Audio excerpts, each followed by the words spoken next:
welcome to the Laval Virtual Days dedicated to health and partnership with Switzerland, with Virtual Switzerland. I'm Harriet Fawcett, Head of Community Relations and in charge of the conference program. I'm just going to change this. We're back to flat voice. Can you all hear me now? Oh, good. So, hello and welcome to the Laval Virtual Days dedicated to health in partnerships with Virtual Switzerland. I'm Harriet, Head of Community Relations in charge of the conferences, and today with my dearest Leticia Boschu from Virtual Switzerland, she will be co-hosting the evening. So maybe a few words, Leticia? Yes. Hi everyone. So I'm very glad to see you all here. Thank you, Harriet and Anne-Sophie and the entire Laval Virtual crew for this wonderful collaboration. I am indeed Leticia. I run Virtual Switzerland, the association fostering dialogue and knowledge exchange around immersive technologies. We promote and facilitate the adoption, development, and tech transfer of virtual, augmented, and mixed realities on a national scale in Switzerland. And we also offer strategic consulting services. Mostly we liaise people, just like we did on stage tonight, right? Because there are a few people from Switzerland and others who didn't know each other. And we enable projects. Well, this is a good example because we've met last spring or in the spring of 2019 when everything was still different. And with Harriet and Laurent Chrétien and one more partner who is Bob Fine from the International Virtual Reality and Healthcare Association, we decided to work together one day on an event in healthcare. And this is today. So we're very glad to be able to bring this to you. Consequently, we are very happy to see you here tonight and to be able to bring you this very insightful conference. Thank you for everybody who responded present. Thank you very much. And no, I don't know how to sit down and find my seats. Here we go. No problem. So just a few ground rules before we start. Please, audience, keep your microphone closed and stay off the stage, or I promise I will, without summon, kick you out of the world. If you have any questions, I can see you're already doing it. Please ask them in the chat box on the down left side, and we'll try to answer them as much as we can. If you have any technical issues, please click on the go-to menu, campus, and go to reception. There's technical help there for you. So if you're having problems with the microphone, if you're having problems with anything, just let us know at the entrance at the reception. Now your avatar can do plenty of things, and I'm going to teach you how to clap.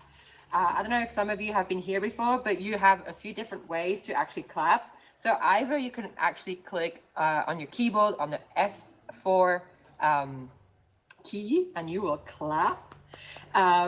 Let's try. Can you all try? Yeah, I can see some of you trying here. Perfect. You can also write inside of the chat /clap, all attached in the chat. So // clap, and you will clap. So that is one of the ways of doing it. And then the last way to do it is inside of the go-to menu on the left side here, you click on your name and then you will see there is actually the action clap. Once you click on your name, there's a little band here that is opening, a little menu, and you can click on clap. So let's see you all clap now. Yes, perfect. Well done, everybody. So without wasting any second, please welcome on stage our first guest, Nicolas Ribert, Business Intelligence Manager at Laval Virtual, who will present you some of the few use cases in healthcare. Thank you, Nicolas, and please, audience, clap. Thank you, everyone. I hope you do hear me correctly. Or used to the Laval Virtual World, because we do work at Laval Virtual every day in this new environment, COVID-19. So I'm Nicolas Ribert. I am in the future and in charge of a few things, and we are going to talk about health and new technologies today. But first of all, is I wanted to say something to all of you because it's about health. It's about health, and basically there was something that said I was looking for something on the internet, and I found this that says real heroes wear masks, and mask in French is like a masque de réalité virtuelle. I would say it's like a surgical mask, is very close to the word VR headset in French. So I would like first of all to say congratulations to all the doctors, nurses, and hospital staff members and people helping during the pandemic, pandemia, and basically. All of you also find some time to come and attend with us tonight. So I just want to say congratulations to start with. Why am I talking to you today? Well, I am talking to you because I work in the business intelligence department at Laval Virtuelle. So you will find our URL for internet to find what we do here, but some of you know us already. Well, our mission is to inspire, support the users also, and guide them to the companies that will develop the solutions in AR and VR. And why was I asked to talk today is because some of you already took part to a magazine we produced last April. If you go to our website, you can download it for free. These are free resources for you in the business intelligence section of the website. And there is this health magazine that I invite you to download. 128 pages where some of you already wrote articles in the magazine, and it was a resource to start with health, VR, and AR. And also because of some news feeds in the team is Alpha Diallo, my colleague, who is leading the news feeds part. So what do? We go through articles, a lot of international articles. We sort them and we organize them for you to save some time, which means to take less time to read, and we do a selection for you, and there is one in health. So talking about augmented or mixed reality and virtual reality this evening, it means augmented reality for contextualized interactive digital elements which are superimposed on the real environment and that adapt to reality. This is what we are going to talk about now.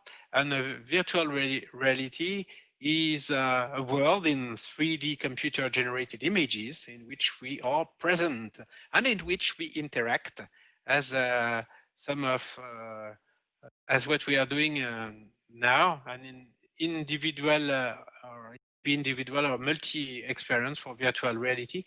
In all cases, this is with or without captation, with or without haptics. And virtual reality, from the use case we are monitoring, is more present than augmented reality in health. And in health, the use of VR involves everything that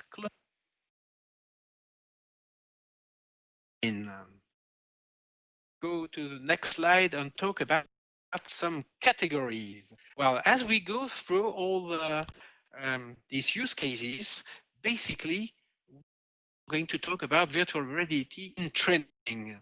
Well, VR is training is aimed at health professionals, residents, doctors, and to be use of VR. And there are applications in all disciplines. This is what we spotted at Laval Virtuelle in the intelligence department. It is used for training in gestures, tools, in procedures, emergencies. It can be used for individual experience or multi-users. Move to augmented reality. So augmented reality is more used, is relevant. So when it takes into account the real environment, for instance, could be symbolic composition of environments for collaborative experiences, or environmental scans, including occlusion, where you can soon have the lights and sounds, or it is operating with a special web. Otherwise, the virtual reality is preferable for presence and commitment. Today, there is still a lack in depth of field, precision of the superimposition, time the patient must not move, and there is a lack in the size of the field of view, but this is improving, and also in consistency of lighting and materials. Well, this is less relevant than in other industries because healthcare, you need very high-skilled people, and this is why you can use these techniques too, but there is still some place for improvement. The category that we put at Laval Virtuelle is where VR is used for well-being, for geriatrics in hospitals, operating rooms, and at the dentist, for instance. But also used for diagnosis. VR is used for instance, neurodegenerative diseases diagnosis. This is what we spotted from the use case we monitor. R and AR are also used for therapy, phobias, anorexia, schizophrenia, Alzheimer, addictology, and autism. It could be also used to raise awareness family members, people who take care of the various patients. So if we move to the slide is talk about predictive medicine. Well, the key designing a drug, if we are engineering, is to find the right shape of the molecule to fill inside the targeted protein pocket.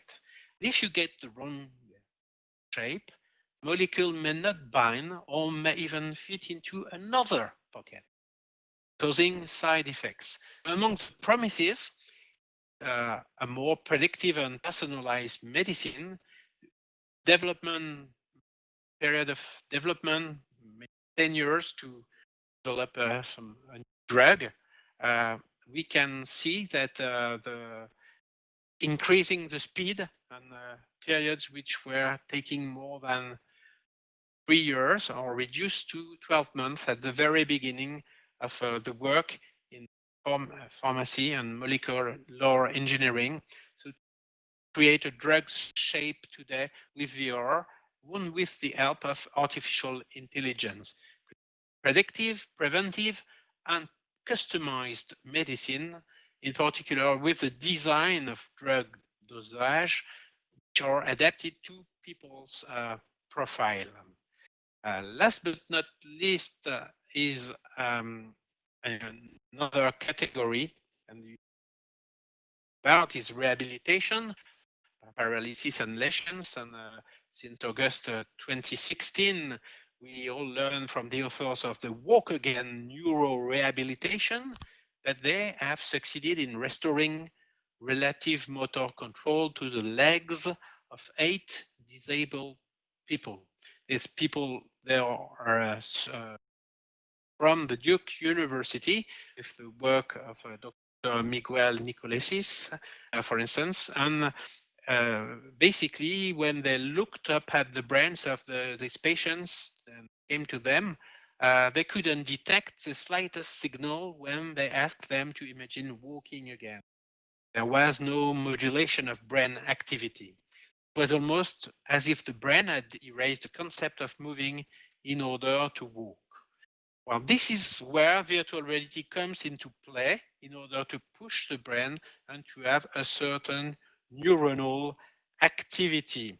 And in the 5 remaining minutes in the time for nice transition because I'm going to talk about two use cases, two projects, and one VR project that you may know, supported by patronage from Paul Monnier, who is on the right side of the picture, who is a tetraplegic after an accident, and he's the founder of the association Défi d'Homme, in collaboration with the company Iceberg, which is represented by Vincent Rieuf on the left side of the picture. It is a solution to help the rehabilitation of tetraplegia. So the project focuses on the rehabilitation of the upper muscles of the human body and not on walking, as most programs that have the same objectives, but on the upper muscles. So the research, which is a research project conveyed by Iceberg, it combines VR and electromyography. When you try to open and close your hand, there is an intention that starts in the brain and turns into a nerve impulse that travels the nerve roots and deactivates a muscle. When you are realizing, I'm not predicting the correct, this is live, I'm not projecting the right slide. So when you are in tetra or paraplegia, there is a lesion in this this passage that slows down and reduces the signal. The signal reaches the muscle in some people, and it is not intense enough to activate, open, and close the end. And thanks to VR and electromyography, able to represent functioning limbs in VR, and this helps to rebuild damaged nerve pathways. So it improves, it catalyzes, and it accelerates rehabilitations of people in these conditions. Sensors are installed at the forearm of the rehabilitation, nerve damage, and then trigger the projection of a hand in the virtual reality headset. Movement deceives brain, and it allows the stimulus to be connected to the final gesture. Connection, which was not made before, is now possible. The research project on these slides from Iceberg. Where are they now? Well, they've been working with developed this solution. It has been used in Paul Monnier's rehabilitation center for nearly 2 years now. And the medical team has noticed very positive changes. So it was an opportunity for me to just give them, as I would say, a helping VR hand tonight, and they're also looking for some support in this field. So second and last, going just to read screen without the sound. This is, we're going to the UK with Syneon Training. They are working with the University of Exeter psychologists and the University of Plymouth NHS Trust to develop an innovative new tool to help anxious patients. It is estimated in the UK that as many as 70,000 MRI scanning appointments per year are missed due to anxiety or claustrophobia. So there is a new virtual exposure treatment tool that will help to reduce and for the patients by allowing them to experiment the sounds and the sights of the MRI scanner. This is where we are on the live cast. So if effective, the tool has the potential to lead to a better MRI scanning results and improved health care. They will leave just before going for the examination. They will the possibility to the simulation with the VR And this partnership has received initial funding, and they began creating a proof of concept prototype with a picture. And now it is deployed at a larger scale. Toby DeBerg from the project team, and he said that should be deployed at a larger scale within the next weeks. So this is live. Well, these are kinds of examples. Were dozens of them, so I just only chose two. I only chose two of them. So this is it for me, for the timekeeper, because I didn't. Should be okay with the. Should be okay. So thank you very much for your attention, and I can be available with my email that you see here. Do not hesitate also to write to me on LinkedIn, where I'm very often present. And thank you very much for your attention. Thank you. So thank you, Nicolas, for this intro. Everybody knows how to clap now. This is wonderful. So we're gonna step up to the at the last speaker. We're all gonna dance. So now this is time to welcome on stage Anne-Laure Thévaux, who is in charge of developing the missions of the simulated hospital at the La Source School of Nursing. La Source being a 160 years old institution dedicated to nursing in Switzerland. So this is a University of Applied Sciences and Arts in Western Switzerland in Lausanne. So I leave it to her. Thank you.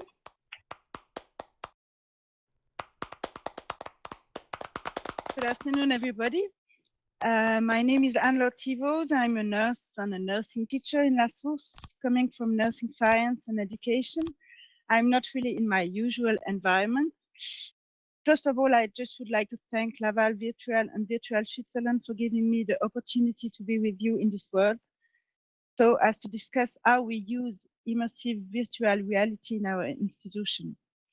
Our school welcomes more than 1,200 students in our different programs, pre and postgraduated, and is very active in the field of teaching and research. La Source is also at the heart of a national and international network for the promotion of nursing science and is very much involved in innovation. It's an integral part of our DNA. For example, with the creation in 2018 of the Source Innovation Lab, call it C-Lab, and the Senior Lab, as well as the simulated hospital, which we are going to visit briefly. Simulated hospital is a safe learning environment that allows students to learn and repeat complex procedures without the risk of mistakes with patients, following the golden rule, never on the patient first. We have an institutional willingness to develop simulation and clinical practice with either increasing numbers of students and limited clinical practice time in number and diversity. The environment differs from a simple practice center mostly because it simulates an entire hospital department and integrates realistic socio-affective dimension, very important for learning. In this place, simulation is a key component of nursing education, a tool that allows experiential learning. This approach is student-centered and increases the encounter with complex and difficult to access situations in the real professional context. Simulation is also a really valuable tool for reflective learning and learning transfer. According to training objectives, it's important to diversify the teaching strategies.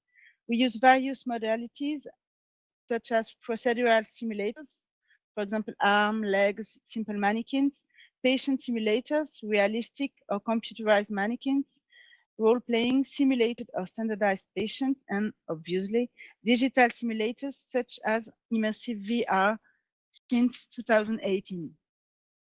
If we try a short visit, yes, we try a short visit, you can see the big atrium used by students and 7 different kinds of patient rooms with 2 or 3 beds. All these spaces can be adapted according to the educational needs. We use it for training workshops, but also for large-scale simulation. For example, nursing team working with a complete patient ward. On this level, there is also specific spaces such as a pharmacy, a nursing office, and 2 replica apartments, not visible here. They are all relevant for simulation at home or with elderly people. On the second level, areas are dedicated to simulation with a more specific setting, allowing a simulation filmed and observed from the outside by the students. You can see the mannequin, high fidelity mannequin, and just outside the student. The debriefing that follows the simulation enables students to integrate knowledge and develop their skills. First immersive VR platform we created in La Source was the result of an innovative co-construction process. Pilot project has enabled people with complementary perspectives on learning and simulation to work together.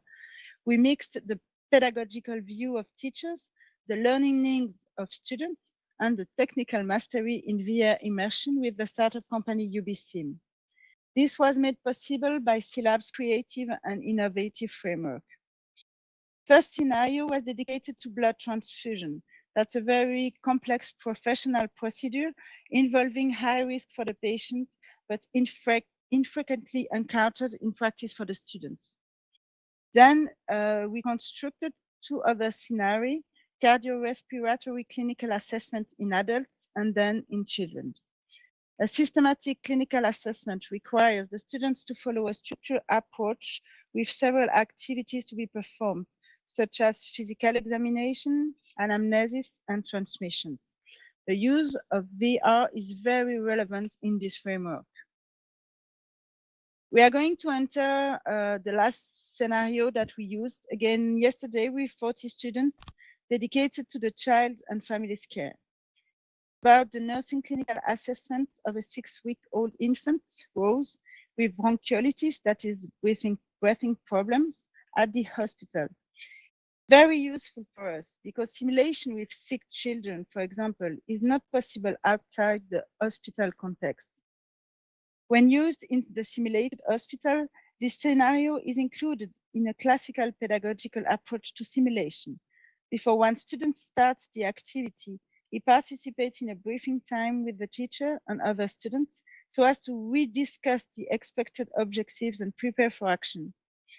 Simulation in itself is quite short, about 15-20 minutes, and ends with a longer debriefing that allows students to go back over the action, reflect together to what was correctly done, what could be improved, and above all, to bring out the clinical reasoning that was carried out. Process is essential for learning and is conducted with the help of a teacher. In La Source, VR is used normally in this context, but is also used in a self-training space where students come to practice among themselves and without any teachers. The educational challenge is precisely the implementation of this independent debriefing. We are trying to make a visit to Little Rose. This short extract gives us the opportunity to see some important possibilities to perform the physical examination and allow students to be immersed in action. Student can select the activities he wants to perform, such, for example, as palpating the pulses, which are really physically drilled by the student and can be checked also on the scope. Measuring the time of capillary recoloration, palpating the fontanelles on the head infant, and taking the skin temperature. There is a lot of other functions, which I cannot show you just now, but these other functions, such as the ability to auscultate the patient's lung or heart, or to palpate the abdomen, are also valuable. Scenario provides visual, auditory, haptic, and emotional dimension, all very useful in learning process. What are the implications for nursing education? Well, several studies and initial student feedback show a real interest of this tool for nursing education, but we can say in particular a total immersion and a feeling of being put into action to work on clinical reasoning sequences, mobilizing many cognitive skills. Another thing is an interactive learning experience that increases student engagement and motivation, that promotes a real integration of professional knowledge. We obtain a good, but not perfect fidelity that makes the training quite close to reality, and especially a standardized experience for all students.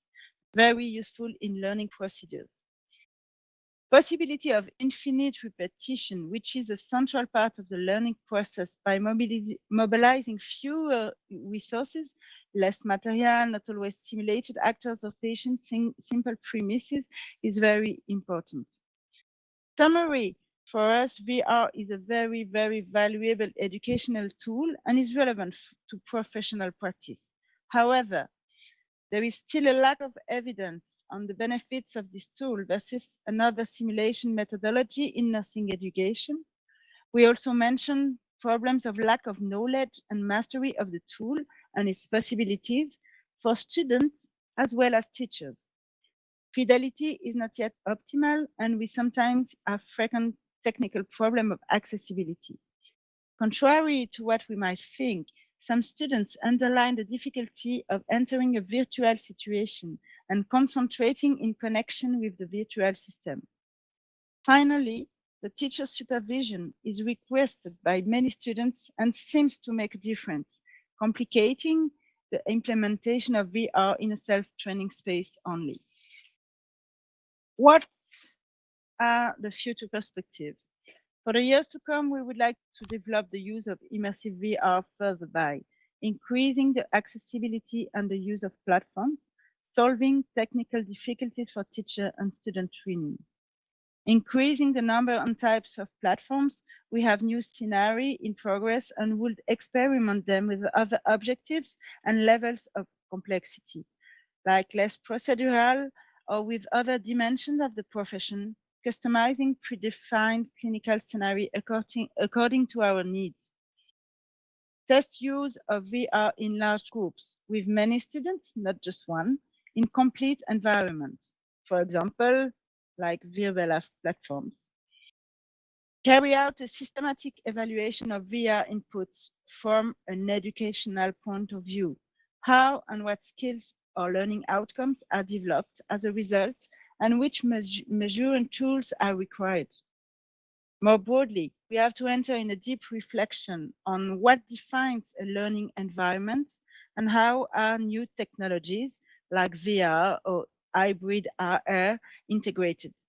But also, what is the role and skills expected from teachers who support students in the use of these devices, so as to expect a large-scale implementation of this pedagogical modality in a future training program.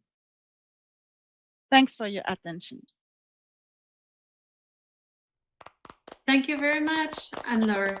Thank you very much for bringing us this very valuable lesson on pedagogical VR as a tool, really, as an educational tool. And next, we would like to experience something very different. It's also therapeutic, not so much educational, and it has to do with your brain. So welcome on stage, Catherine Brunner.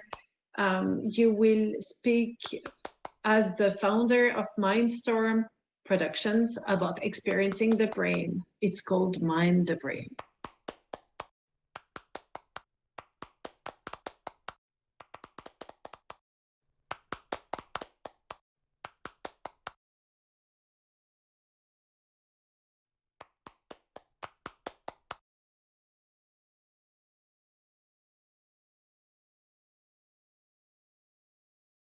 Hello, Catherine. Catherine, is your mic open? Good. Hello. So now you can hear me, hopefully. Please let me know if you can, but my microphone wasn't open. So I will start again. Yeah, my name is Catherine Brunner. I come from Berlin, in Germany, and my perspective is a bit different than the other projects that we had before, because we are a project that comes from the art and entertainment side. My background is in film, and my husband's, Oliver's background is actually in film. And we made Mind the Brain out of a very personal experience he had of having a stroke 4 years ago.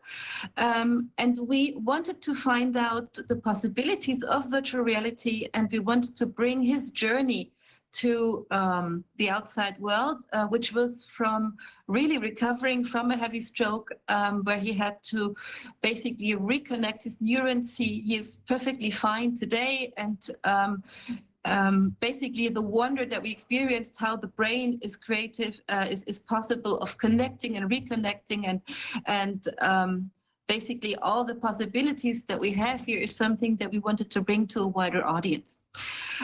We think this is also interesting for this conference, because on the one hand side, it shows that there's also another side in basically correcting a creative process to the health area, because we found out by testing our project through various open labs that we can really connect to people and have them talking about this very sensitive topic of the brain. And we also started to use a technology that we call neuro-reactive virtual reality. So we combine neurofeedback and virtual reality. And that has a lot of interesting applications in the health area.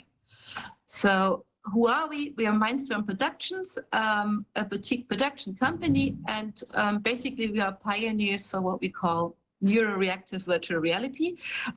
We are nominated for a Stereopsia Lumière Award. We're very honored for this project. The Stereopsia Lumière Award is an award basically that's given out from the Advanced Imaging Society in Hollywood for new technologies. So it's basically a very novel and innovative, and we also think a very promising art. So what is the VR experience that we did? It's called Mind the Brain. And basically what we did is we started with scientific images of the brain, worked together with a very renowned director, Fred Kellerman, who has a long background in the arts. His works have been to the Tate Modern. He has retrospectives all over the world. And what we did is we visualized at first the scientific images of the brain. So in virtual reality, you can basically enter your brain and fly through a world that is basically concise of your brain. And it brings you from very precise imageries of, for example, at the moment here, what you see here is the cathedral of the brain, and that is basically a visualization that we did of the neurons connecting.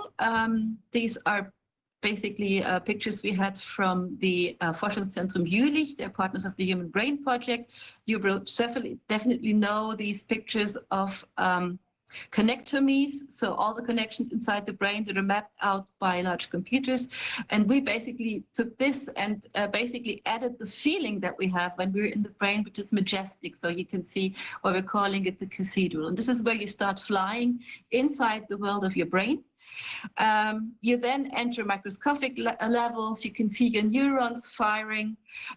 You enter the nerves eye, and then you end up in basically a poetic space that we call the poetic room, where then basically we bring you into the world of your thoughts. And we basically not only wanted to educate people on the brain and show them a new perspective and make them feel how beautiful your brain is, we also wanted to make that experienceable on a different level. And for that, we're working with neurofeedback.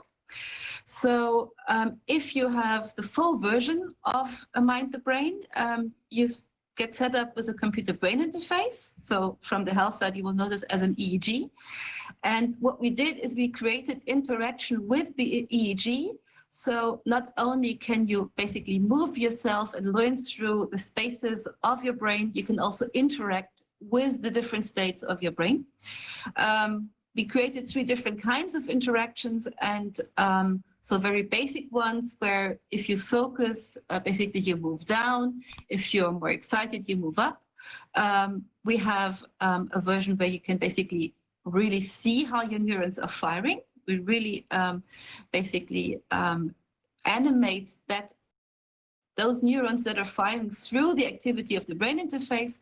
And in the poetic room, we have a very poetic interaction that I will explain to you a little bit later. And we found some really interesting things that we did there. If you are interested in neurofeedback and VR, we work together with a company called BrainBoost that have a medical practice working with this. So they have a lot of games that they developed that basically make neurofeedback usable in the context of therapy. So, for example, they have programs for children with HDHS, where you can actually even see that there's studies in that respect, that if you teach children with HDHS to focus with neurofeedback and gaming, you can basically see that they establish more connections in that respective part of the brain. So we know that virtual reality is actually very effective in training, also in teaching other parts of neurons to reconnect. Because you create a complete immersion of the person, you basically get them into a different world, and then you get them to experience new abilities. And with neurofeedback, basically, we teach people, or we make people feel that their brain has a different activity when it calms down. I always say, I know this, how this works also because my dog can sense the same capability. If my brainwaves change and I calm down, I know my dog, when I walk with him, will also be more calm. Whereas in other areas, when I can't do this as well, I know if I go on the walk with the dog, he will bark much more. It's a little bit like having a fitness tracker, also giving people a chance to monitor their pulse, gives them a better connection with their body. And with neurofeedback, basically, we create the same sensation with basically the different states of your brain. And it also puts kind of a new perspective on basically the interactivity inside of virtual reality, which could be very addictive. And what we basically do here is teach people how to be more calm. So I basically didn't get the videos working here, but you see the brain interface here on our colleague Sebastian's head. And you see that we take a medical grade brain interface with wet neurons, so that we really get a very high feedback from the EEG. It works perfectly well under VR glasses, and on the computer you could see, and you can go to our Facebook site, Facebook/Mindstorm. You can see how basically Sebastian can animate the neurons that you see here firing live inside the virtual reality with the activity of his brain. Also basically found a way, or wanted to make a way to make this experience work for more people than just one. This is why it works in an installation. That's a concept that we call Black Box, that we basically developed in several open labs. So we've been to festivals, we've been to the Creators Lab in Amsterdam to try this out. It basically is an 8-step model. So we basically make a common introduction for a group. Then there's one person that will basically wear the brain interface and wear the VR glasses. You see basically Tupac Martyr, who's a very famous person in VR, the upper left side in the slides, who's wearing it. What we then do, and he's in a black box, that's why it's called the black box concept, that's his personal space. And we take the image he creates where he looks and project to the outer world, and then we have an audience that can see this. So that is a mode of presentation that we developed, and we envisioned that for hospitals, or not for hospitals, for museums and for art spaces. And basically, after we've seen that experience together, we bring the group together, we discuss, and we had some very interesting experiences when we did this in our open labs. We had 70-year-old people that went home, brought their wives. We had people that were crying because they had problems with their brain itself. And because it's such a stigmatized topic, it's a very different thing if you tell somebody that you have a problem with mental health or with depression or with ADHD, which might result in basically neurons not connecting in the way that they should. It's a very different topic to talk about this than to talk about if you have problems in your back with neurons that are not connecting well. That's just a backache, even though the kind of problem is not so different.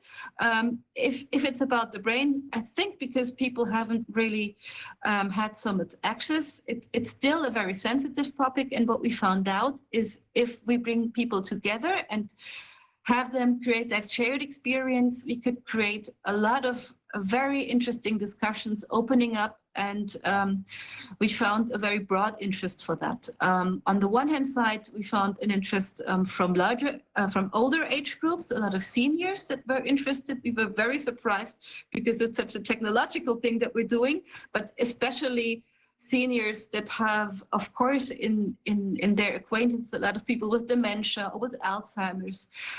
They were very, very interested to learn more on the brain and on its functions, and also experience it. And on the other hand, we had Generation Z. We had young people that said, wow, that's just like Black Mirror on Netflix, and I want to try this. So we found out we could bring together very different age groups and create a discussion also on the topic of the brain. And that is something that we would like to now, of course, bring to a broader public as soon as we can do that and as soon as we can meet out in the open again. A short look on our team. There's more people that were involved in the whole development, up to 20 people at times. So you see Oliver here on the project, Fred Kellerman, the director, Nico Karsten Fischer, our sound man, and Tobias Haller from Brain Boost, and many other people you see. And yeah, what are we looking for? We're looking for partners to bring Mind Brain to the public. So if there's anyone here from a museum that is focused on science and on health, we'd be very happy to partner with you. We want to expand our research also and our capabilities on the neuroreactive VR. So anyone that's interested in that, we are very interested to talk to you. And what we also found out, you can see here that the embryo that you see here is from the last part of our experience, the poetic room, which works in a way, if you focus, we have these shapes that are archetypical shapes from C.G. Jung. And if you focus on these shapes, you start to see them. But if you react in a negative or in any kind of a harsh way, then they disappear. And we found some really interesting interactions, especially with the embryo, because it, of course, in many women is a topic that's very sensitive. So a lot of women that I know that react sensitive to the topic, for example, they don't even see the embryo because they react in a negative way, and then they see other things.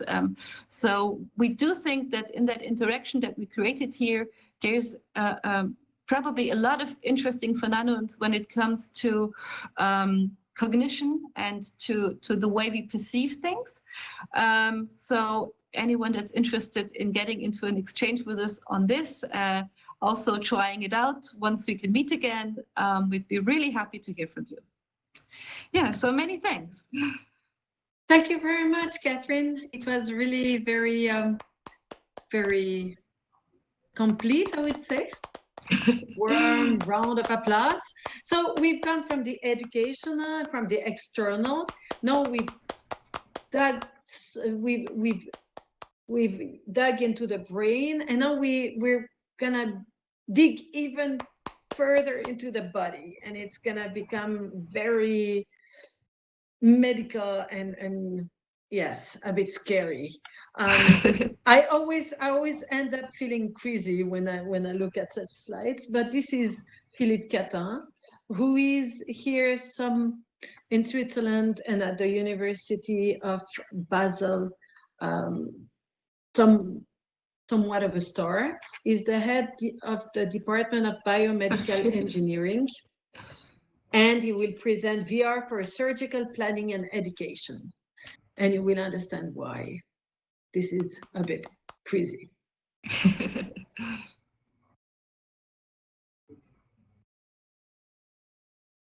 Okay. Hello, everybody. I hope you can see my slides now. What I'm going to talk about is VR for surgical planning and education, as you've already heard, and I'm from University of Basel in Switzerland. To give you a little bit of a context, what we are working on is on a big project where we are replacing how bones are cut, because if you look at the time scale, so this is the Stone Age, and this is today, the way that bones have been cut has not changed a lot. So this is a stone blade from the good old times, 10,000 years old, and even today they are used. And also the saws to cut bones from Middle Age, they have not changed drastically. However, they're motorized versions, but the concept is still the same. And we are working on replacing this with a laser. But along this line, in this bigger project, which is called Miracle, we are also looking at all the stages of a cut being made. So from the planning stage until the robot has actually performed the cut with the laser. And this planning stage, this is exactly where we started to look into VR. Because what you see here in these slides, this is the traditional way of planning, where the surgeon had to basically segment. This is to basically outline in a CT data set the skull of a child, and in this case it was a child where these sutures in the brain have been growing together too fast. So this child has a deformed skull, which blocks the development of the brain. And so they had to segment it, and then once they had the meshes, so surface meshes, they could start to cut them into pieces.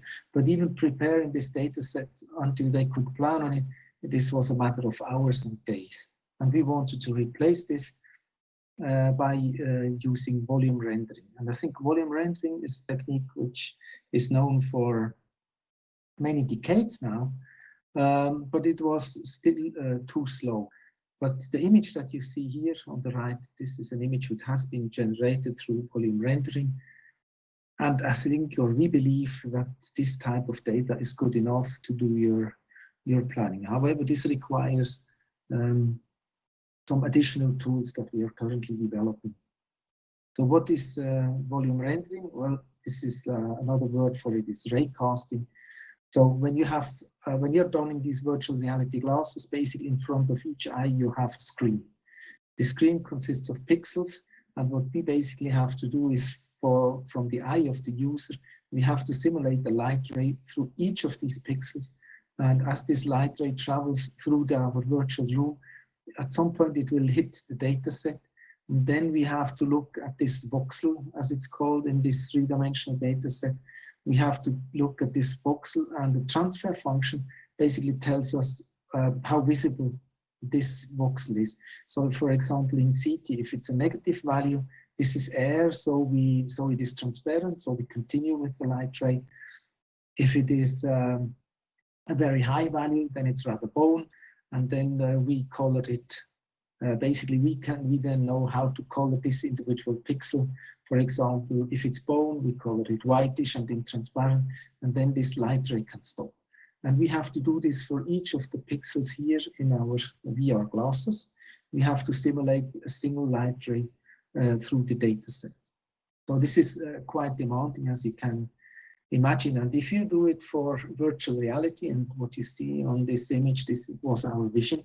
We wanted to have this data set in the VR space, such that you can walk around and you actually see it in 3D, because the additional depth perception helps the surgeons better understand and to faster plan their interventions. And it's also more intuitive. However, as you all know, if we do it in VR, we need 180 frames per second. So we need 90 frames for the left eye, 90 frames for the right eye. Otherwise, you start to feel nausea. This was the challenge we were facing, because if you take a normal game, this is what you see on the left side. This is from Crytek, the company, a game And this scene consists of 1 million triangles, textured triangles. And if we take 1 million voxels for the medical side, then we have a data set of 100 times 100 times 100. This is a very small data set. In fact, nobody is using these small data sets anymore. What we are facing is more like these 512 cube data sets here. And these are then 133 million voxels. So you can see the complexity is a lot higher. However, if we do it right, we can select such a transfer function. Here you can see we set for the very high values to blue, and if these dots here or these circles are up there in transparent, this is why we see the implant here. Somewhere in between these Hounsfield values, we call them whitish. This is why we see the bone here. And in this transition phase here, we call it red. This is why we see the blood vessels. But the computer itself has no idea of what he is actually depicting. He just simulates these light rays for each of the pixels here. And in the end, we get these nice images. So depending on the transfer function, we can either visualize bones, muscles and bones, air, or air and bones. So we have quite some variability that we can choose from. What we soon realized is the importance of shadows. So we had, because the image on the left side, as you can see, if we look at the orbita, so this is the eye socket, there's no shadows, everything is equally bright. But if we look over here, we can see that it's getting darker inside, and this helps with the depth impression, because as you know, depth impression comes from the stereo effect, but also from shadows and depth from defocus. So there's several cues that help us to have a 3D depth impression. And the image you see on the right side, this is in fact from a Peruvian mummy, a CT scan. This is a real patient. So this is how our virtual room looks like. And it's quite important for you to understand this computer is now, which is visualizing these data sets, is connected to the PACS system of the hospital. So it's connected directly to the database with patients. And in order to visualize such a CT data set, there is no model building, no manual process or intervention required. So this takes a matter of seconds in order to visualize it in 3 dimensions. So we then looked at this technology, what we can do with it. One of the first ones was, apart from planning for the surgeons, they also started to using it for educating their patients. Here you can see 2 patients that have to undergo spine surgery, and the surgeons explained them what surgery they have to undergo. And when I looked at this, the surgeon was still outside of the VR room, whereas the patient was inside, and it was very complex for him to explain. So this is why we came up we developed this multiplayer version. So we can now connect also remotely, so we can connect the VR from the United States, Australia, Germany to the ones in Switzerland. And then they all share the same VR space. They can look at the data set. In this case, this is an education of neurosurgery residents. As you can see now, the neurosurgeon is drilling a hole with this red ball into the skull. And all the residents, they exactly see the same patient. And this is what we are also using now for educating our patients. So on the right side, you see a patient. This is the view from the patient, the virtual view. And the surgeon basically explains him the surgery that is going to be performed on him. And in this case, it's he had a blood vessel which was basically ballooning, and this had to be closed off. So now he's drilling the hole into his virtual skull, and the patient can actually see exactly what surgery will be performed in the future. And you see this ball-shaped object behind it. This is the aneurysm. we observed that when many people are putting on our glasses, they would like to touch the virtual objects, which is of course not possible. But we made it possible through a haptic robot. And what you see on the right side, this is basically, we were measuring, sorry, I start on the left side. We measured for certain interventions when you touch with a tool, when you touch a piece of bone, we measured the forces, and then we could basically translate this into the virtual room. So on the right side, you see that we connected a robot that you cannot see right now to this device, and now we can basically visualize this bone in the VR space, and the surgeon can actually train with this simulator. So what are our latest developments? So we can now render multiple different volumes at the same time. What you see here, this is a cancer patient, and in fact the cancer is here at the shoulder. Now you can hardly see it.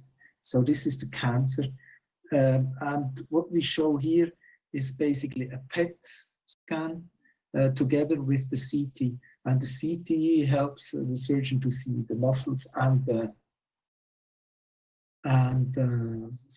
bones, whereas the PET helps them to see where is a lot of energy used by the body.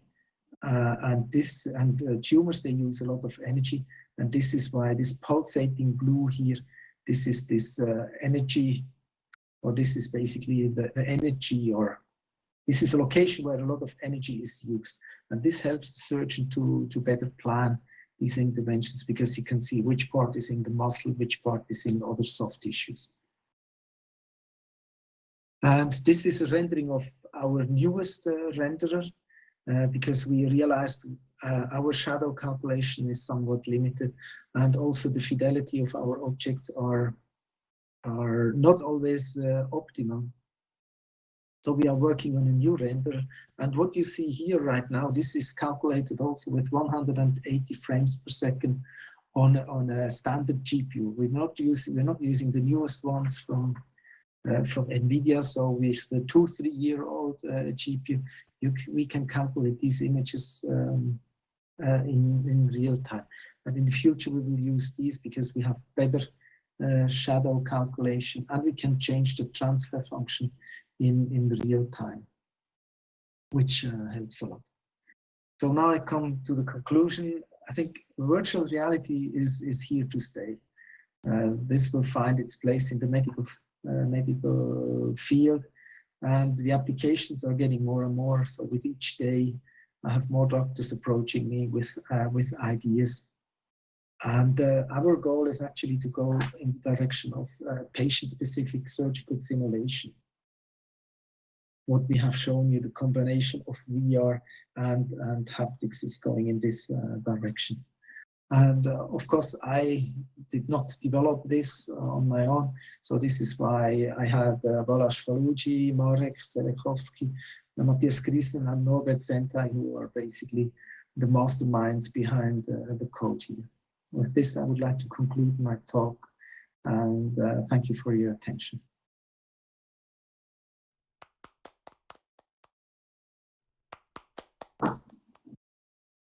Thank you very much, Philip. It's very fascinating, and it's so real life. These images are so incredibly precise.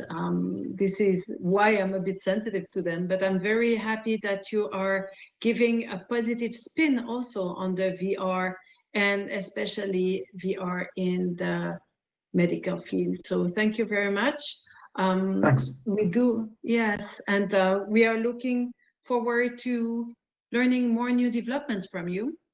I don't know if you want to add something. You have the company for this product is diffuse.ch, right, Philip? Yes. So although we have developed it at the university, when we want to make a medical product out of it, and this is such that the medical doctors can actually use it in the clinical daily routine, we have to have a company to certify it, and this company is called diffuse.ch. Yes. Okay, thank you very much, Philip. Thanks.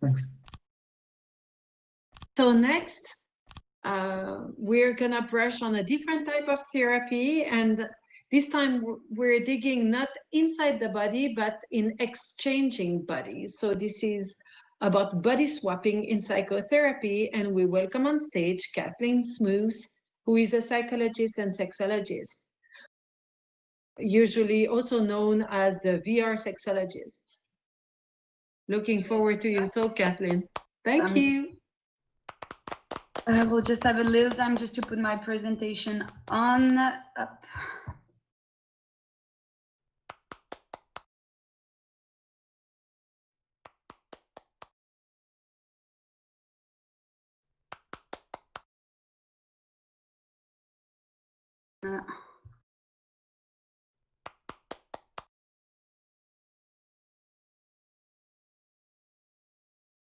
Sorry, the computer is not in my language, so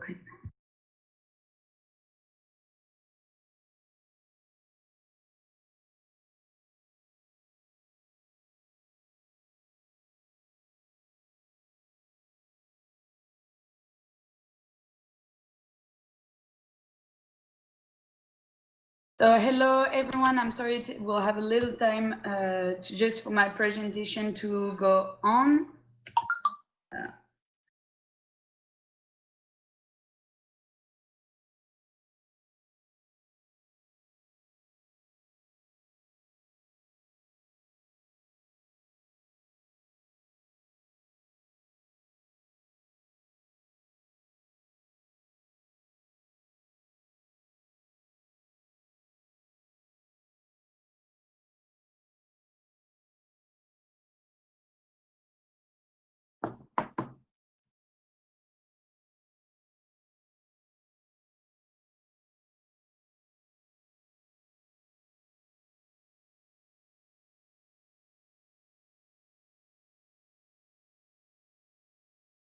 While Kathleen is getting ready.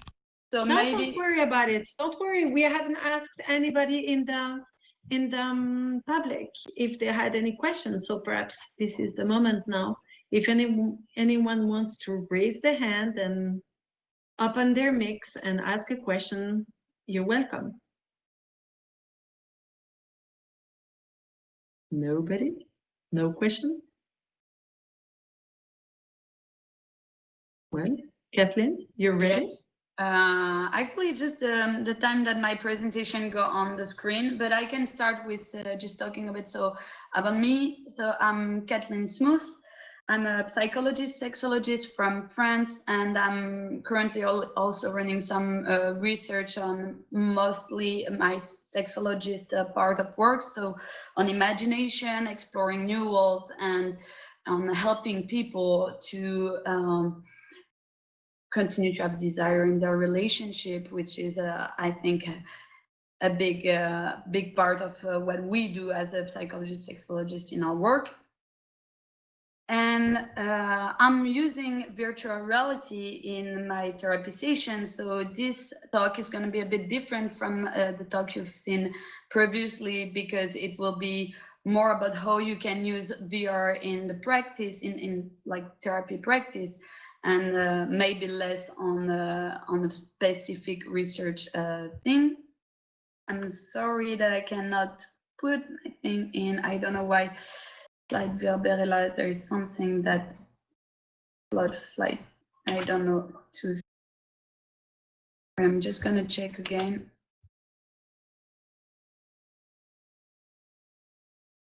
Oh no, okay. Sorry. Oh yeah. Perfect. Do you see the screen on my presentation on the screen? Okay, perfect. Yes, so basically, so I was talking about like so my presentation is like, what if we could body swap in therapy session? Would be an amazing thing, I think. And so first, just I started to experience and to use virtual. Sorry. use virtual reality for different kind of reason in my therapy session. First, to work on trauma, but also to work on body exploration, to change the geography of your inside body for my patient who had some difficulties about their sexuality, and also the touch. And also to work on imagination, which is a big part of to help people to free themselves from sometimes the reality and from their experience, and also to work on connection. So these are the few tools I'm using in my therapy session. I'm sure you know most of them. So I'm using most of the time, I'm sorry about all this thing. I'm using most of the time the Richie Plank's experience, but also Where Thought Goes, which is an amazing game created by Lucas Risotto's, to work on trauma, where people could actually ask themselves questions, listen to their answer, and also listen to other people answer about the world, but also about the perception of themselves and their own fears. So it's kind of a safe place where you can experience a new way of therapy when they are alone. Also, I'm using also, because it's technology, sex toys, and connected sex toys to work on body exploration with my patients. So I don't actually use them in the office, of course, but I explain them how to use it in their privacy. I use also Tilt Brush, which is an amazing tool for imagination, and VR chat, a social VR platform. And for connection, I started to use Tilt Brush in a co-creation with, like, when there is two people, two partners who want to get connected together, but sometimes they don't share anything. So I will help them to create a drawing together by using this tool. And the other thing I discovered is actually the body swap. So probably some of you have already seen the movie, being John Malkovich, which is a movie who talks about like people who find a portal to actually see through the eyes of the character John Malkovich.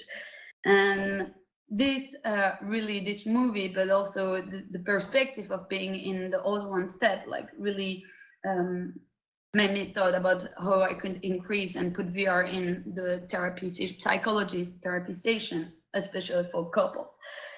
So what if we could body swap? Would be an amazing thing. And actually what I figured out, the first thing is that people were already body swapping, and they were using the tool, the VR chat tool for this social VR platform. Maybe some of you know it, where you can explore worlds and change your avatars. And what I saw is that people, it helped people to free their speech, to talk together more freely about their emotion, because they could actually hide behind these avatars and experience also their emotion in a totally new way. So I wanted to show you one video that I made about one of, it was actually not a therapy session, but it was very nice to understand how people are actually already using this tool. And I'm going to put it right now. I hope it will work. See it. Sorry for the little time it will take.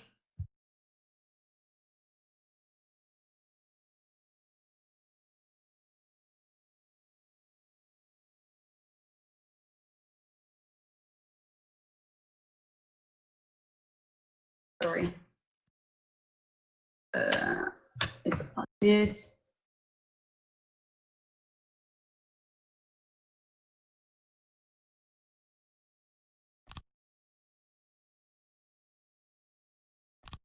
I think you can hear the talks. I think it's going to be my cry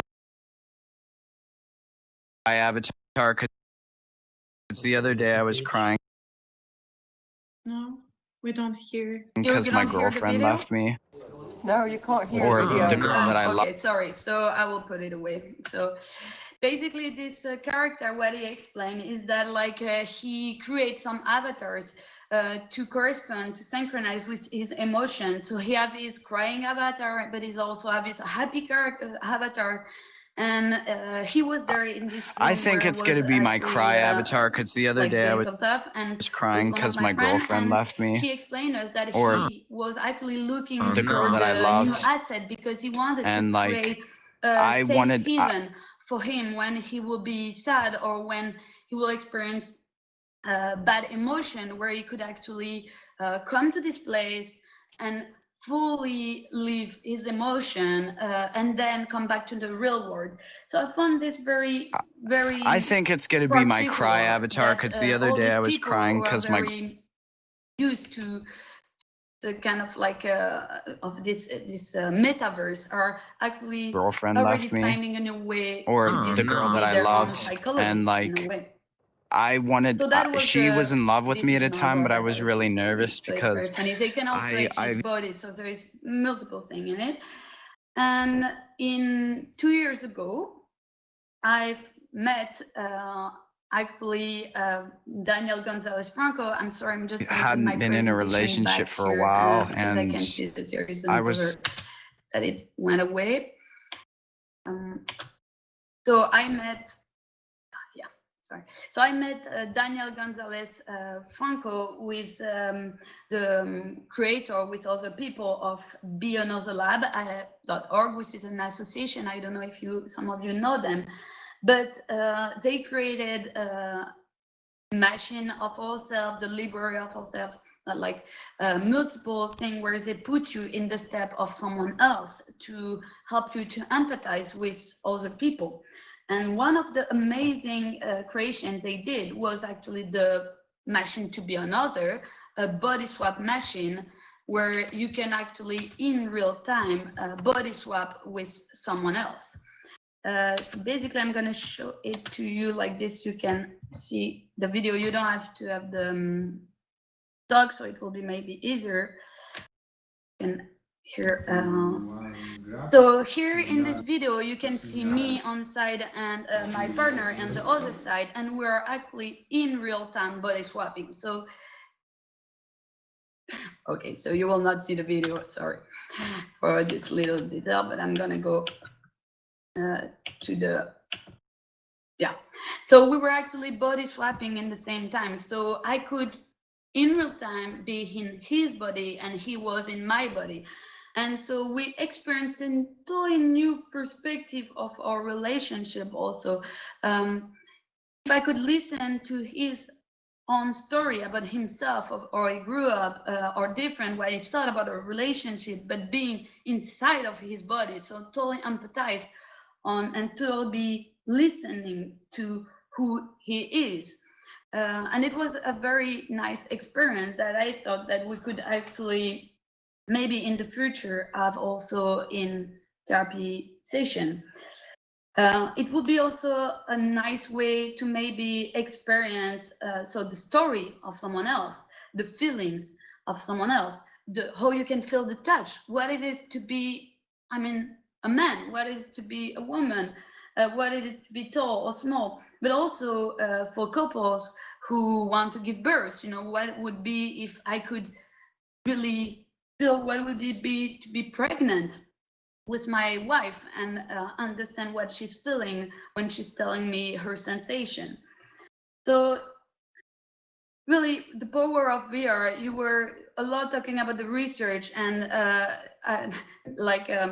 just previously you were talking about the fact that it's the beginning of VR and it's not gonna stop. And I totally agree on this, because right now, even if we don't have the power to buy the big tools in our office, we still have the possibility to use the tools that people are creating all over us, little games, to use it in therapy session and to have like great, I would say, really nice result on therapy.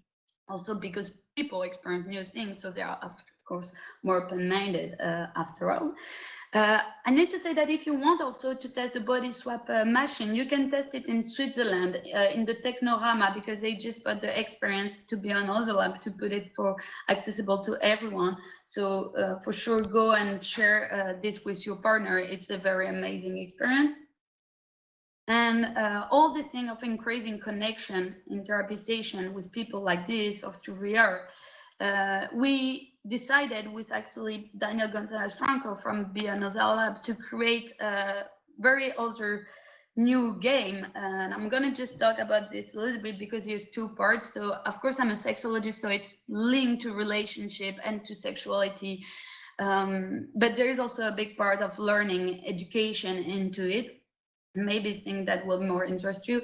So VR is a game like we're creating to help people to break the routine in their relationship, but also to break the misbelief about sexuality and relationships. So it's based on a couple it's a couple erotic game where people could live amazing immersive experience, sexuality experience, or erotic, I would say, an art experience, and embodied new characters. Like they could embody the statue too, but they could also embody the man, or they could also embody someone who is much bigger than what they are, or much taller or much smaller.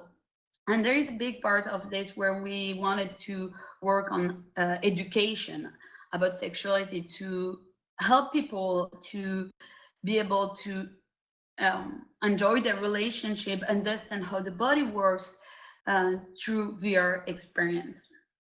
So we are currently also searching to find partners in this specific part of Learn with Expert that you can see on which is one part of a game.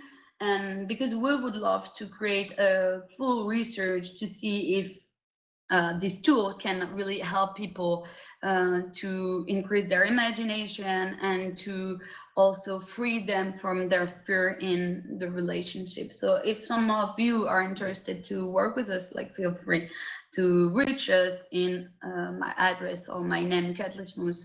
You can find me this way. So thank you very much, everyone, for listening. And I think I was the last conference. So have a good evening then. Yes, thank you very much, Kathleen. Thank you for the experience.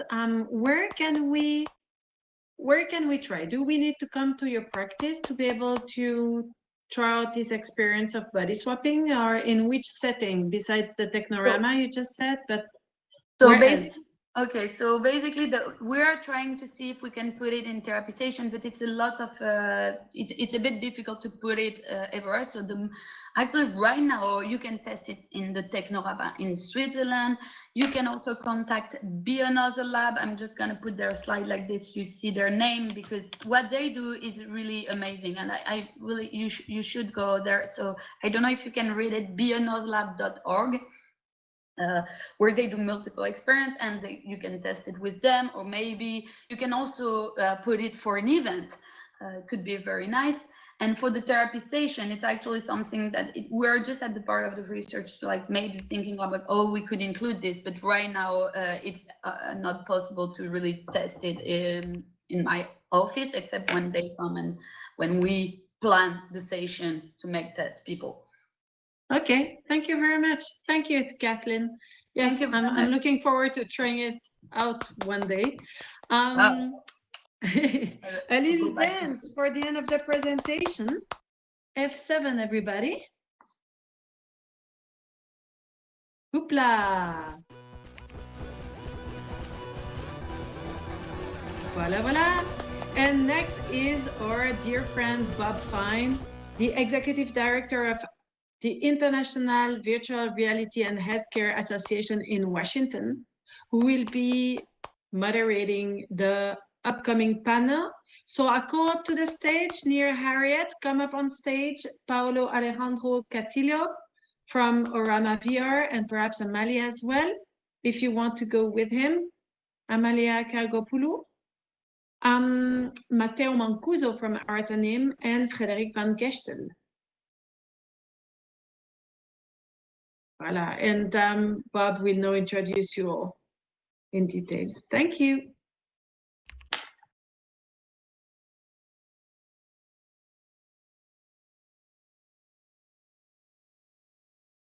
So Tisha, can you hear me okay? Yes, I can hear you okay. Okay, great. So we have, we're missing Xavier today, correct? But we have Paolo and Matteo and Frederick up with us, is that correct? Yes. Yes. Yes. Yes. Okay, great. Well, Letitia, thanks very much for having me. It's always wonderful to be involved with anything you and Harriet put together. I'd love to start off by having our panelists introduce each other and share a little bit about what their companies do. So, Paulo, great to talk to and see you again. Why don't you go first? Sure. Is my audio clear, guys? Yep. Okay, cool. Hi, guys. My name is Paulo. Somebody needs to close the mic. Okay. Is this okay? Yes. Yes, better. It echoed before. Thank you. Sorry about that. My name is Paulo. I'm the CEO and Chief Innovation Officer at IVRHA VR. We are a deep technology spatial computing company based out of Geneva here, virtually. And essentially, we've built the world's most intelligent VR training simulations for healthcare. Our one focus is on the rapid acceleration of human learning in medical training. That's us. And with me is my business manager, Amalia. She's around here somewhere to my left. We're just trying to figure out or getting used to the UI UX here. Thanks for having us.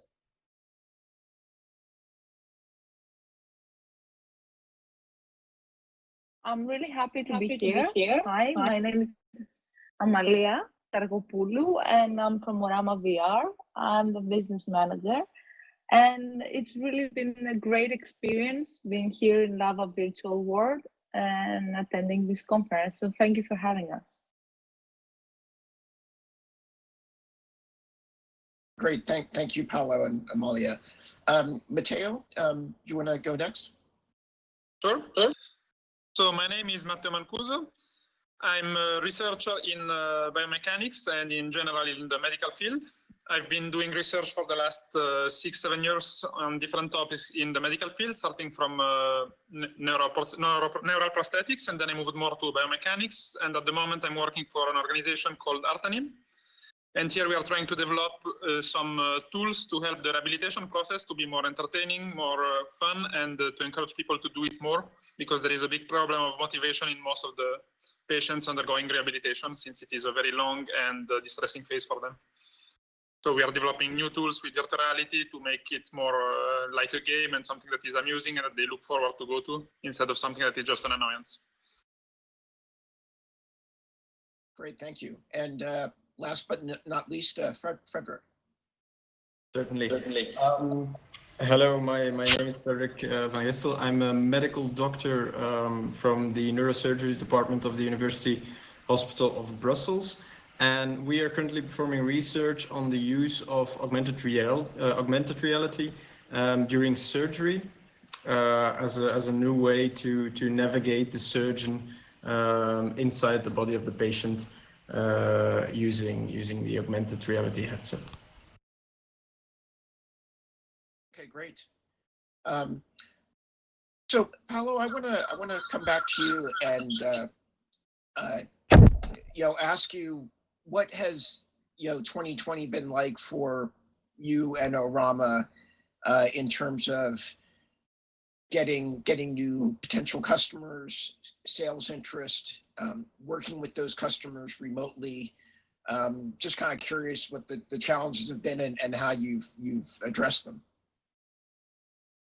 Yeah, good question, Bob. And really, I want to just quickly stand back, and how I want to address that is on a high level. We're the lucky ones right now. There's here in the United States, guys, there's over, I think 14 million new cases of COVID, 280,000 deaths this year so far. So, how this really resonates to us is that not only are we standing up and breathing and being alive and building the future of healthcare education, but while industries across the board have essentially evaporated since March, since the beginning of the outbreak here, we find ourselves, more relevant and resilient than any other time in history, based on the solutions that we're building here.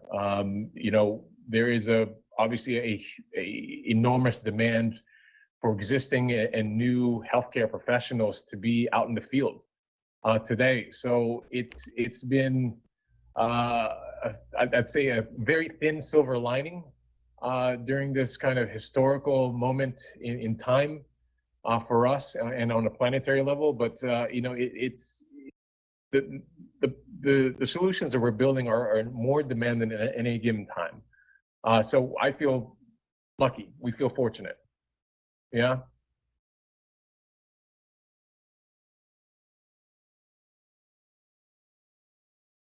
That answers your question.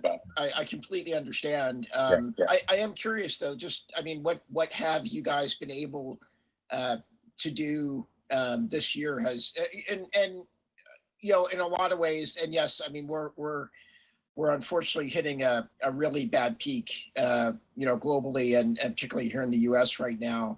But what's interesting, you know, since March though, the COVID situation has helped bring VR healthcare a little bit to the forefront, has gotten a lot of interest, and the need for remote training has, you know, gotten a lot of universities and higher ed to really start thinking about, you know, new ways of teaching their residents and their students. So, you know, again, I'm just a little curious, you know, how you know, have you had that interest this year, as I've seen a lot of other companies? Oh, totally. And I want to be more acute with that answer, is that, you know, the landscape has certainly changed, right? Even 2 or 3 years ago, when, you know, there was a lack of software or content out there, and the economics on hardware was so unattainable for everyone. There is something happening right now in the market, specifically in the medical field and education, is that all these things, software, hardware, content, connectivity, like 5Edge Edge compute and 5G, these are all attainable right now, right? So what we're finding is that the market has, one, considerably realized and acknowledged the value and utility of these VR and XR solutions, specifically in their training and education processes. You know, one very easy problem that we're solving is the accessibility for education curriculum for distance and remote learners. While these live and didactic classes that are so essential for, you know, certification and health careers are very hard to facilitate, right? So we can't put, you know, these residents and cohorts in one geography anymore, face to face, but there has to be some kind of continuation of that not only credentialing, but that live empirical education that's so important to make proficient healthcare learners. So, you know, across the board with medical universities, hospital systems, et cetera, they are quickly adopting, you know, the solutions that we're building, because out of necessity. And I'll just stop right there without going granular, but I hope that answers that question, Bob. No, it does. I think it's very helpful, and it's going to be very interesting to see, you know, what happens next year. I think, you know, one of the limitations, at least from my own viewpoint, in it's been an amazing year of virtual conferences and virtual events. You know, however, you know, with VR and all the new applications, and especially in healthcare, it's difficult to get those experiences across remotely, and I personally look forward to when we can have an in-person event again with exhibitors and live demos. Matteo, let me come over to you and ask you a little bit about, from what I can see of Artanim, they're kind of a graphic developer shop, and I don't want to, you know, speak incorrectly, so correct me if I am wrong. Are you doing more research on modeling in VR and healthcare, or you're working on specific client projects? Sure. So Artanim is a foundation that is mostly working on movement tracking for different applications that can be graphical or medical from the beginning. So we have partnership with Hollywood for movies and applications that are extremely graphical, as you say. And we also have a division that is working actually on the medical field on different aspects that are related to virtual reality. So at the moment, I'm developing an application with a team of graphists to use this expertise into gaming, into being like visually entertaining. That is sort of missing in university where I was working before. And I'm trying to use this expertise to make the exercise that you have to do in rehabilitation more entertaining, more fun, more to make the people want to do it actually. So that's where the graphic and the medical mix. I don't know if I'm answering your question. That's fantastic. Maybe do you want to share? Is there a particular project that you would like to maybe expand upon and share with the audience that others maybe been a challenge or you're just excited about from a development standpoint? Sure. So at the moment, we are working on the problem of the shoulder instability. That is a very common problem for a lot of patients, costing several billion annually on the worldwide scale. And the problem in this case is that the patient, after the surgery to stabilize the shoulder, will have to do every day a set of exercise five times a day. So you will have to take time to do it. And this exercise will be potentially painful, potentially too hard or too easy. And in this case, what we are doing is we are using virtual reality combined with some motion tracking that is being developed for gaming, like the HTC Vive combined with trackers, to have some tracking at home and to be able to give the virtual therapies to the patient that will show him exercise in a gamified way. So I try to do this and then adapt the exercises to the level of what the patient can do. So we can make the game easier or harder depending on the results, which is commonly done in most normal games, but not done in rehabilitation at home since there is no feedback at all. And in this case, the level will always be challenging, but not too difficult so that the patient doesn't give up, thinking this is just something I cannot do. I will give up until the next week when I have the new appointment with the doctor or with the therapist. And in this case, the game will just keep adapting, give him something he can attain, and then scale up until he can do all these exercises. Okay, great. Frederick, tell us a little bit about your job. I don't know, are you doing only software development and research, or do you have a practice as well? No, so the software development is not something that I do. In our project, we work together closely with the engineering department from the University of Brussels. So at the same time, I'm also working in the clinic indeed. My part in this project is mainly to set up trials, both preclinical as well as clinical patient trials, to test out the technology.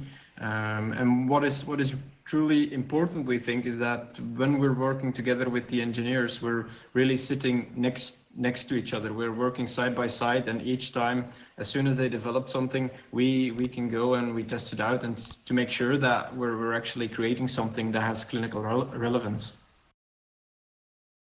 No, that's great. Can you maybe go into a little bit of detail about the SARA project and what its what the focus and design of it is to do, and the ultimate goal of it? Certainly. The SARA, or Surgical Augmented Reality Assistance Project, we started from focus with a clinical ask from the neurosurgical side, but also the orthopedic surgery side, where we saw the potential of the augmented reality, where you still have view on the patient, but you provide in 3D an overlay of the patient's anatomy that is based on preoperative scans. You provide it on top of the patient, so that during surgery, instead of having to look away, or either you, in some cases when no surgical navigation is present, this could prove a huge benefit. But in other cases, even when there is navigation present, sometimes it's just not sufficient, and the surgeon needs to look away from his patient, inherently dissociating himself from his patient, and looking at a screen, and you still need to transpose those images from the screen to the patient, and this is a mentally demanding task, whereas we try to really provide the image directly on top of the patient in 3D, so that the surgeon knows exactly where certain structures are, even before any incision is made. And so are you at a point with the project where you're doing actual trials with the product? Yes, that's correct. We are doing 2 clinical trials at the moment. We're starting them up. And we have already finished 2 preclinical trials, so on phantoms. So yeah, that's in the works. Can you share anything just from a high level on the results, the experience of the physicians using the platform? Yes.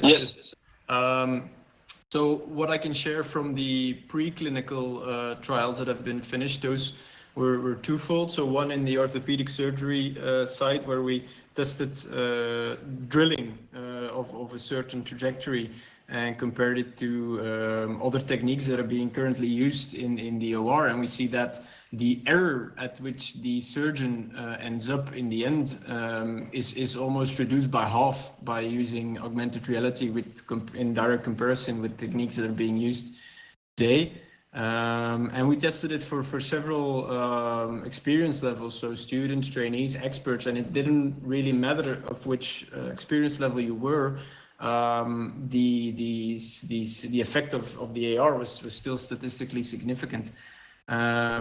And then on the other side, the second trial that we completed was for intracranial drain placement. This was a phantom trial, but only by students. So really students without any knowledge whatsoever on how to do this. We had them divided into 2 groups. One group doing it as we do nowadays, based on anatomical landmarks, and the other group doing it using the augmented reality guidance. And the differences were spectacular. The group with augmented reality guidance, without any instructions, without any prior knowledge except from their medical student background, so some basic anatomical knowledge. With the AR group, they nailed it, and the non-AR group, as we would expect from anyone that had never done this, they would perform quite poorly. That's pretty fascinating. So could you talk a little bit more on the so you said it's on the entry for, I guess, a cranial operation, it's reducing the making it much more focused and being in the right place for the surgeon to enter the skull, I guess. Exactly. I guess what is the I guess all this time that surgeons have been doing this, how far off have they been, and what's the negative result of not being as on target? Of course. So obviously I didn't really complete the last bit since how far surgeons have been off. Well, it's quite okay in a sense that after training, so we had the students do the performance before any instructions. Afterwards, we gave them a training session given by a neurosurgeon, and then after that we had them perform again 2 groups, one AR, one freehand, and then we see that the results normalize, in which the freehand group, their error also boils down to the level of the augmented reality, and the augmented reality stays the same. So in a sense we see, but these are still students.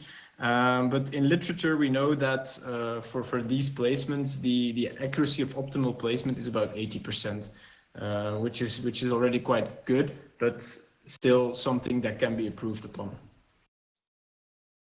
Fantastic, fascinating. I'm gonna ask you one more question on this. Sure. Is there, as you guys have developed this, and I don't know how many years it's been from the beginning of the project, is there something that stands out that surprised you in terms of having to rethink the design? Yes, certainly.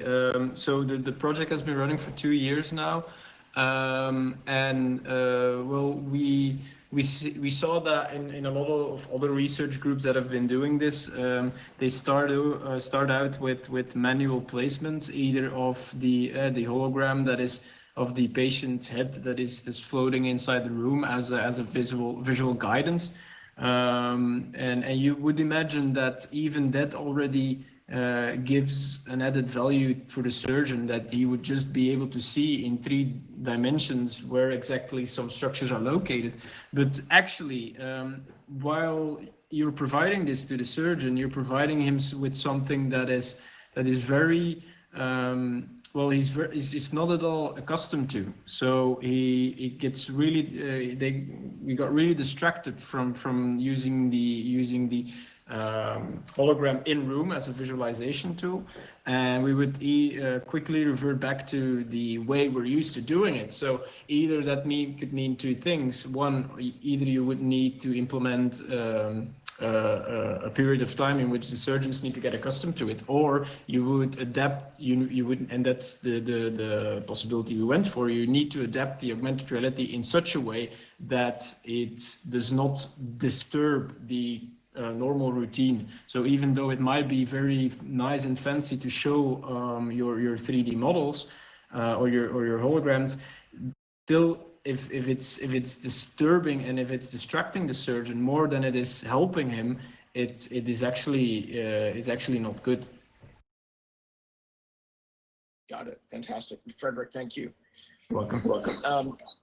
Paolo, as we start looking at 2021 and next year, from for your planning, what are the biggest business challenges you're facing that you're trying to think through and solve over the next year, whether it's sales related, educating the marketplace, staffing? Well, as a early stage startup, about pushing on 4 years already, we're still doing a lot of learning, right? So and there's still a lot of what I call world domination to implement. One of the things that we're projecting for next year is really our necessity of evolution of our platform. And what I mean by that, and here's the kind of quick macro pain point that we're looking at, is that just like, as you guys know here, that medical education and training is a very long process. It's a very costly process, right? Those specific pain points are 100% parallel to medical VR training, in the sense that to build these very complex, advanced, highly interactive VR training simulations, it takes a while. It takes between 6 to 12 months to build, and you pair that with high economics as far as costs. You could easily look at 50 to 100,000 plus for content creation costs.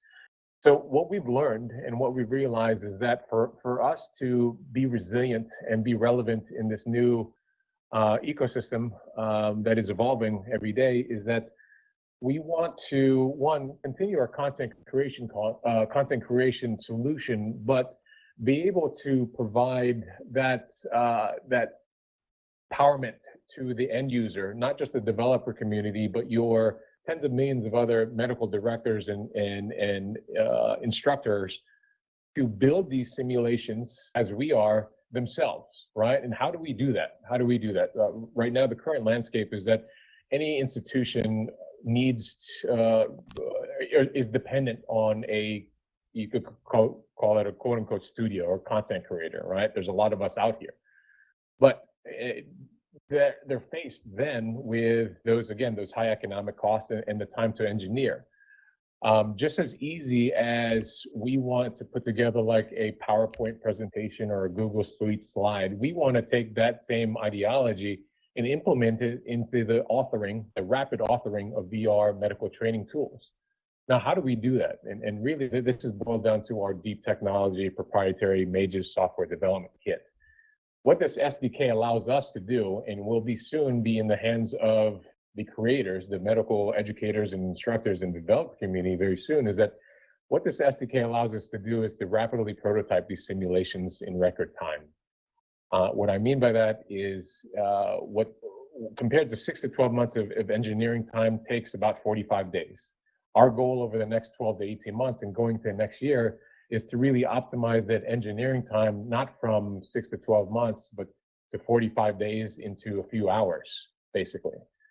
So what on the macro form, what does this do to the market? Is that just like education in medical, VR medical education, is that there's kind of a bottleneck with VR content, right? Because one, it's very costly to build and it takes a while to engineer. But when you put the software in the hands of where it's needed most, this could be essentially crowdsourced almost to a point where there will be thousands and thousands of VR simulations in medicine, exponentially as we know it today, right? So if this makes sense, we want to empower the community, not just the developer community, but the healthcare professionals out there to be able to build these simulations on their own without the dependency of content creators and studios, right? So that's what we're projecting next year. And I believe that's where this market needs to go.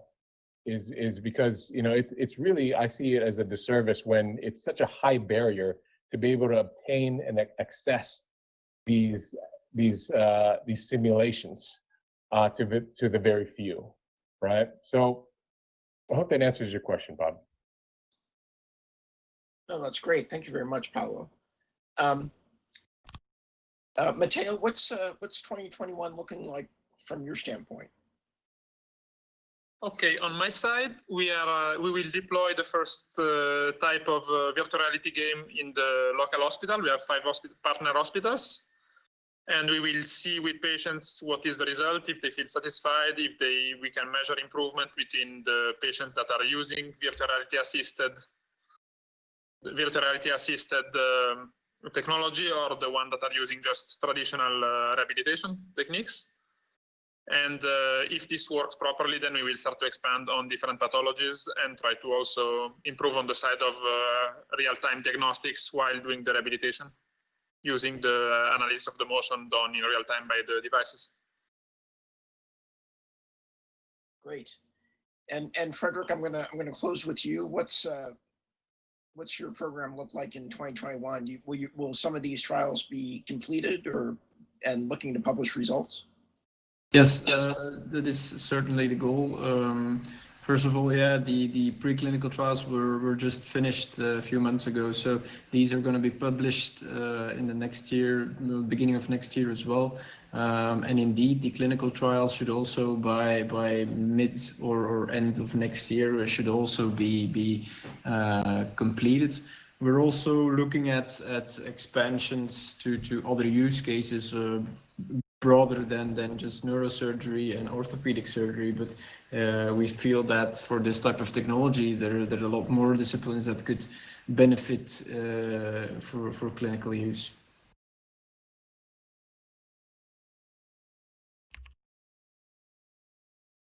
Great. Well, thank you. Well, Paolo, Matteo, and Frederick, thank you all for joining me today. I'm going to hand it back over to Letitia. Thanks so much, Bob. Thanks a lot. Thank you. Actually, I will hand it over to her. To me. Yes, she's the MC. Yeah, okay. I'm the sidekick. My sidekick, the best sidekick ever. Thank you very much, everybody, for listening and coming as well as speakers to the Laval Virtual Days on Health. Now I am going to ask you to join us to the new concept we have created inside of the Laval Virtual World, which is the virtual showrooms, which is actually the launch today, thanks to this LB Days with the topics, today's topics. So we are opening 20 showrooms on 20 different topics, and of course, the health topic from tonight. And to be part of these type of showrooms, you would need to fill in the registration form that you can access by clicking on any image inside of the showroom area. So basically, it is 6 months rotation of different use cases in the different topics or area and verticals that we are trying to have an emulation throughout the year. So every 6 months we will be changing use cases. There will be a selection made by people from the community on the use cases, the relevance, and all of that. So to know more about what is going to happen inside of the virtual showrooms of the Laval Virtual World, I would like you to click on the go-to menu, go to the LV Days Health, and then click on the virtual showroom health. And this will allow you to see how the area would look like. And you will find inside of that area, Valentin Régnier, which is the big boss of the Laval Virtual World. He's my little friend here, colleague, and he enjoys running the Laval Virtual World, and he has so many great ideas to try and make this environment a permanent place for the XR community. So if you are part of the XR community working on the different topics that will be happening inside of the showrooms, you are very welcome to click on them, put your project, your use case, explain us what you're doing, and we would love to have you inside of the Laval Virtual World, have some meetings, have other LP days depending on the topic. It'll be super great to have you all there. So thank you very much to all the speakers. Thank you to the audience for coming, and I would like you to go now inside of the showroom. And just so you know, the next LB Days will be tourism and heritage, and it will be happening on the 4th of February. You will find all the information popping up soon. I think December, beginning of January max. So yeah, these are what we're trying to do. And if you have ideas and if you want to work with us inside of the Laval Virtual World to have this double kind of events happening in physical and virtual, or have this permanent virtual environment in which you can invite people with who you can work, please let us know. We would love to have you around. I would like to give a big round of applause for everybody who's been here tonight and helping us. I would like to thank you very much, Leticia, for helping and building this session. And maybe you have something to add. Actually, I wanted to thank you all, and thank you the always very friendly team of Laval Virtual, and we hope to see you in Mayenne, in the physical world next year. Always happy to collaborate. Thank you very much, and happy to share also what this exciting XR world has to offer from many different perspectives. Yes, it would be super great. And of course, Laval Virtual will be happening this year, and physical and in virtual again. So yes, keep hanging around inside the environment. If you want to test some stuff, you're welcome to go to the showroom area to discuss and see what is going to happen soon with all the different showroom places. And thank you so much, everybody. A last round of applause.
Monsieur Régnier. Hello, Mister Nico.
Salut Grégory, tu vas bien? Salut Valentin, ça va et toi? Ouais, ça va. Ça va, ça va. Grégory! Bonjour Ariette. Salut! Ça va? Ça va, ça va. Oh, il se passe plein de choses. Faut qu'on parle. Bah écoute, tu me diras hein, quand tu auras un moment de libre, il n'y a pas de souci. Ouais, mais j'allais t'envoyer un mail du coup par rapport à ce que tu m'as dit pour peut-être la semaine prochaine, ça des dispo. Oui, oui, pas de problème. Là, c'est plus calme jusqu'à la fin de l'année, donc tu fais en fonction de ton emploi du temps. Ok, parfait. Eh ben, on se cale, je pense, une petite heure là pour voir un petit peu tout ça et puis on avance. Ok, avec Parfait. grand plaisir. Je t'envoie l'invite. On est bon. Il faut que tu convainques Bob Fine d'acheter un micro. Ouais, il faut que je convainque beaucoup de monde d'acheter des micros. En plus, on a plein de trucs à compter, Grégory. Ça y est, ça voit le bout de ce dont tu avais parlé la dernière fois. Cool. La forme et tout, ça arrive. Ah, Yes. bah, sympa. Ouais, tu vas être bêta-testeur. Ah, moi, je suis à fond, là, il n'y a pas de souci. This is so great. I didn't know we had a showroom. This is incredible. Yeah. Yeah. Cool, right? Wow, totally.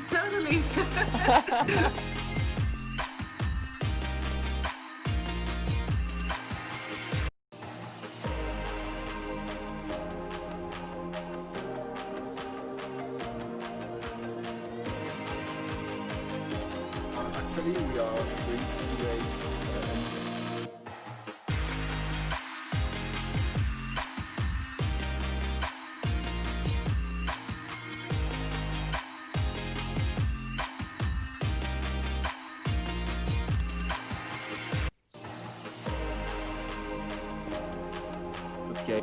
the use cases, and every 6 months we are going to change the 12 companies. Wow. But That's if you want really more, good. yeah, if you want more info, I can send you more details about that if you're interested. Yeah, I'm very happy to. Yeah. I mean, this is really, you know, you can see this is going to be a completely new world and industry. And it's, what I really like is that I remember this really started when there was this group that wanted to bring South by Southwest online, and Laval was the first conference that couldn't happen. Yeah. And what I see here is it really works. I mean, it really feels like a conference, and we don't even have to travel. So it's really, really amazing.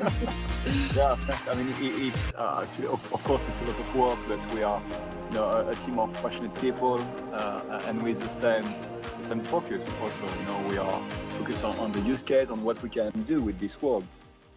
So I'm the one managing it actually, and my focus is really I aim to turn this place into a new hub dedicated for VR and AR. Yeah, wonderful. So congratulations. Thank you. But if you want to join us, we can discuss about it later. Definitely. If you want to be like an architect or something. So here you are. I was.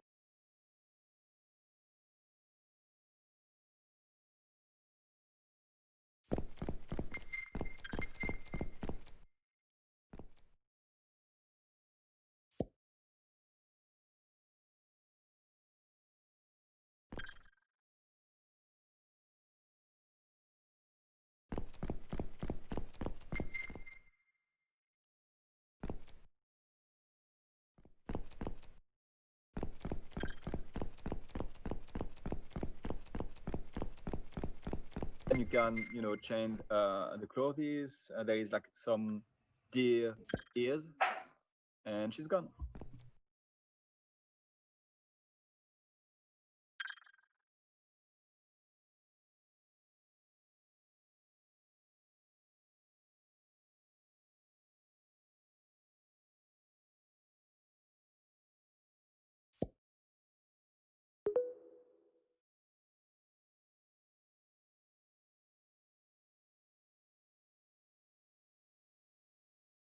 The antler things here.